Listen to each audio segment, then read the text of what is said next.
The bus hissed to a stop at the end of the line, brakes squealing against the cold mountain air. A battered sign marked the place simply Ridge Hollow. Beyond it, the road narrowed into gravel and disappeared between black pines that seemed to lean inward, swallowing the daylight.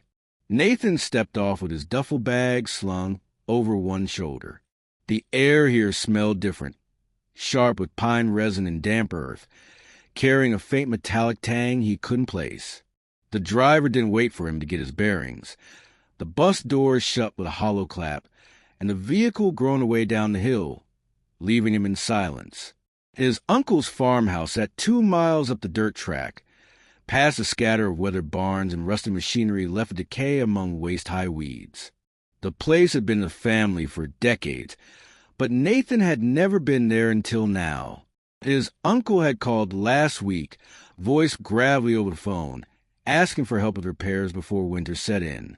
It seemed like a good way to earn some money and escape the crowded city for a while. The walk took longer than he'd expected. The woods on either side of the track grew denser with every step. The trees gnarled and close, their bare upper branches tangled against the sky like a net. Birds didn't call here. The only sound was the crunch of gravel beneath his boots and the occasional whisper wind that felt colder than it should have been. The farmhouse appeared suddenly through a break in the trees, 2 stories of peeling white paint, its roof sagging slightly, the front porch warped and gray. A single light burned in the kitchen window, casting a narrow stripe of yellow onto the ground. Inside, the place smelled faintly of wood smoke and old dust. His uncle wasn't home. A note on the counter said he'd gone into town for supplies. Nathan set down his bag in the small upstairs bedroom and stood by the window for a moment, looking out at the tree line. The sun was low now, dipping behind the ridge. In the dimming light, the forest looked almost liquid, a dark mass shifting in the wind. That was when he heard it, faint but unmistakable. A voice. It was coming from the woods, somewhere beyond the field that bordered the house. It wasn't shouting, more like a steady call, slow and deliberate. His name, Nathan. It was a voice he hadn't heard in years. A voice he thought he'd never hear again. His brother's voice. The sound faded, replaced by the low sigh of wind through the grass. Nathan's hands had gone cold. His brother had been dead for 5 years. He stepped back from the window. There had to be another explanation, a trick of sound, a neighbor in the distance, maybe even an animal. The rational thoughts were there, but beneath them was a creeping unease, a bone-deep instinct telling him that whatever was in those trees knew his name, and that it wanted him to follow. The sun sank behind the ridge in less than an hour, pulling the last of the light from a valley. The kitchen lamp cast a small pool of warmth, but beyond the windows, the world turned to ink. Nathan busied himself with small tasks, boiling pasta, rinsing dishes, sweeping the worked wooden floor, anything to keep from looking toward the dark fields outside. But no matter how he tried to ignore it, he couldn't shake the memory of that voice. By the time his uncle returned, a cold wind was sliding down from the ridge. Nathan helped him carry in sacks of feed and firewood, and for a while they sat by the stove, the dry pop of burning pine filling the silence. His uncle spoke little, his weathered face unreadable in the flicker of the firelight. When Nathan asked about the forest, he got only a short answer.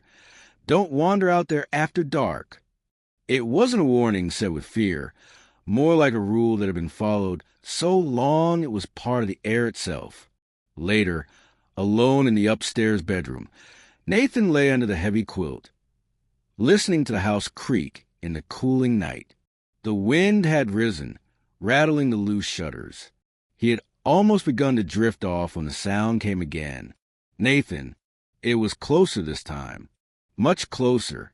The voice floated up from somewhere near the edge of the yard, threaded between the gusts of wind. He froze. The walls of the bedroom seemed thinner now, the distance between him and the sound much smaller. He told himself not to look, But he did. The window was a square of darkness, faintly reflecting his own face. At first, he saw nothing beyond it but the motion of grass in the wind.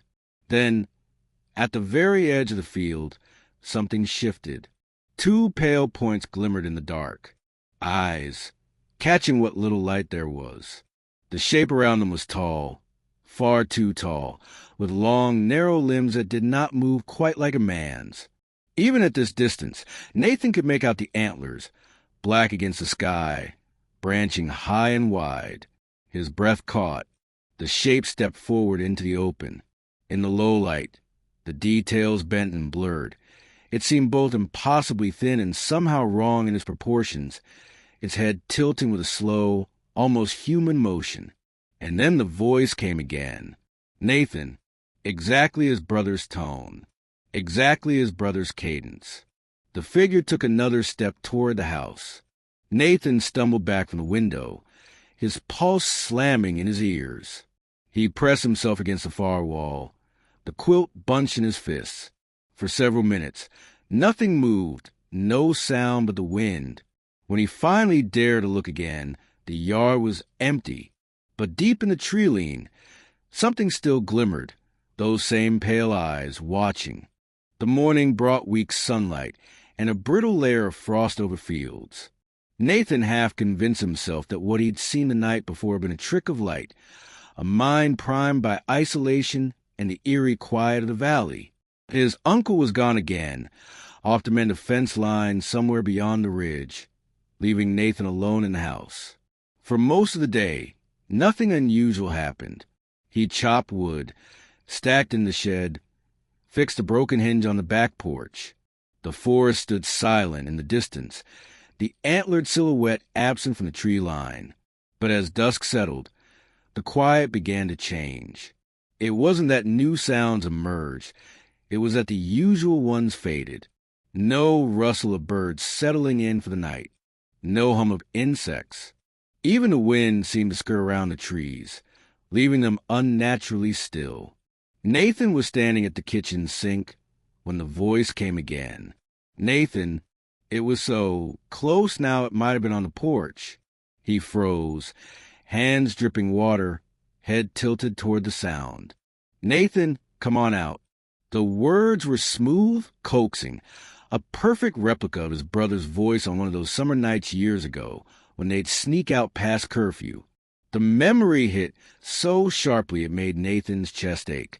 Before he could stop himself, he was moving.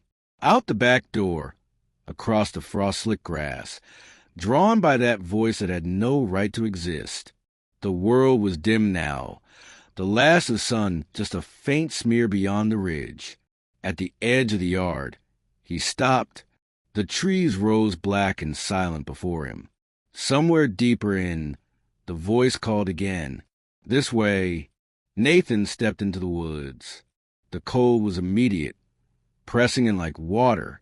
The ground was uneven, roots snagging at his boots. Each step seemed to sink him further from the world behind. He followed the voice, though it never seemed to be quite where he expected. Sometimes it sounded ahead, sometimes to the side, sometimes faintly behind him, as if whatever was calling him was moving in a wide circle. The deeper he went, the harder it was to see the path back. The farmhouse lights were long gone from view. The trees here grew closer together, their bare branches tangling overhead to block out what little light remained. Then he saw it. Between two narrow trunks, about 20 yards ahead, stood the shape. It was taller now, its limbs impossibly long, the antlers branching in jagged, unnatural angles. Its body seemed almost skeletal, wrapped in a hide that clung too tightly to bone. The head lowered, the antlers catching faint glints of light. And then, just like that, the figure wasn't there anymore. In its place stood his brother. The same face Nathan remembered, the same worn hoodie, the same uneven posture. His expression was warm, almost relieved, as if finding Nathan here was the most natural thing in the world. The forest seemed to lean in around them.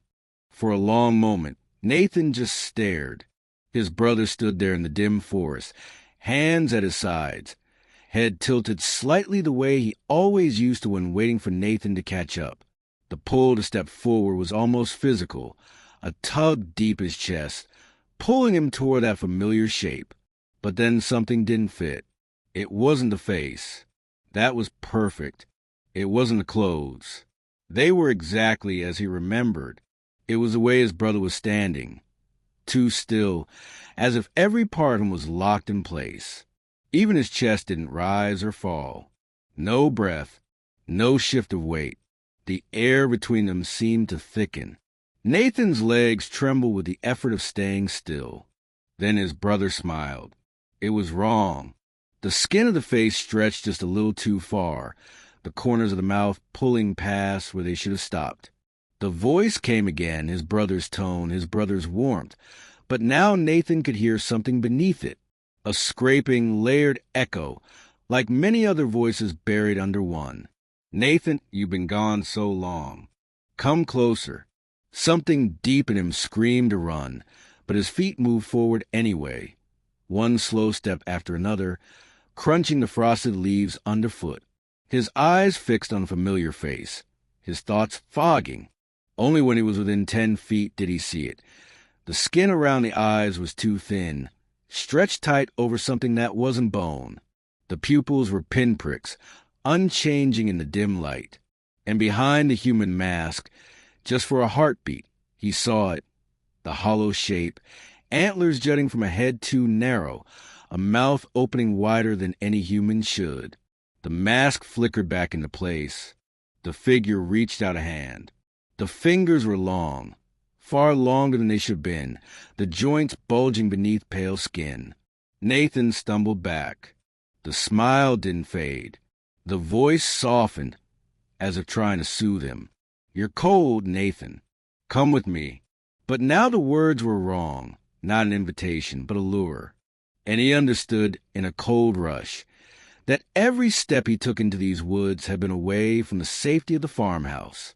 The thing had been drawing him deeper, circling him, until there was no easy way back.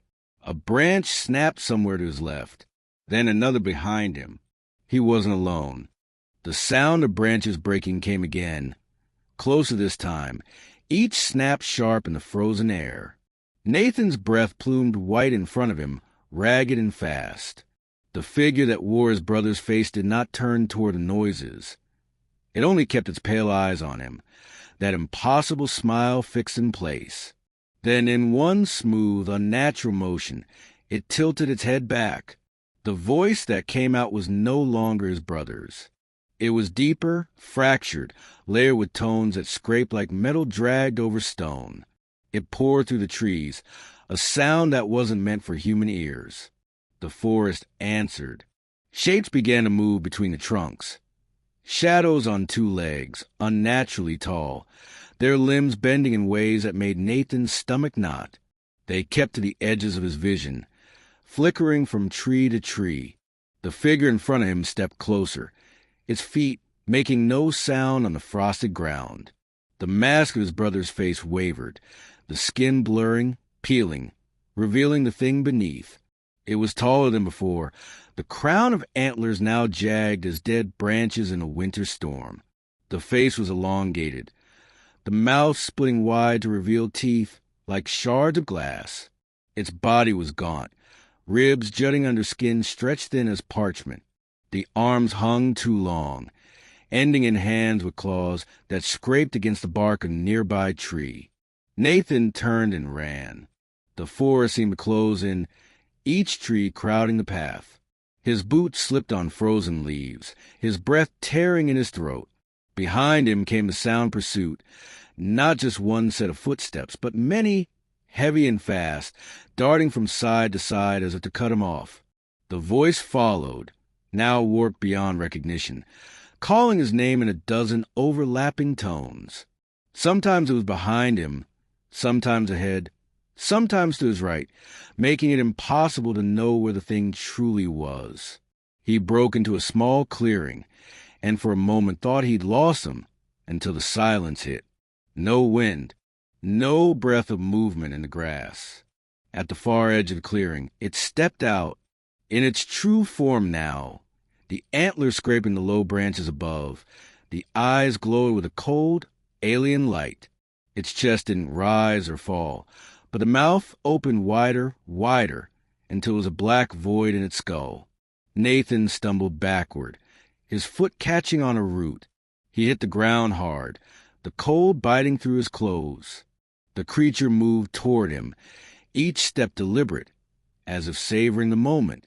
Somewhere deep in the trees, a distant light flickered, warm, human, impossibly far, yet just enough to jolt his body into motion. He scrambled to his feet and ran toward it, not daring to look back. The voice followed until the forest broke open, and the light became the porch lamp of the farmhouse. He didn't stop until he was inside, slamming the door and locking it, his chest heaving. When he finally looked through the kitchen window, the field was empty, but just at the line of the trees, two pale eyes still watched. Thank you for watching. If you ever hear a loved one's voice calling from the dark, don't answer. It might still be out there.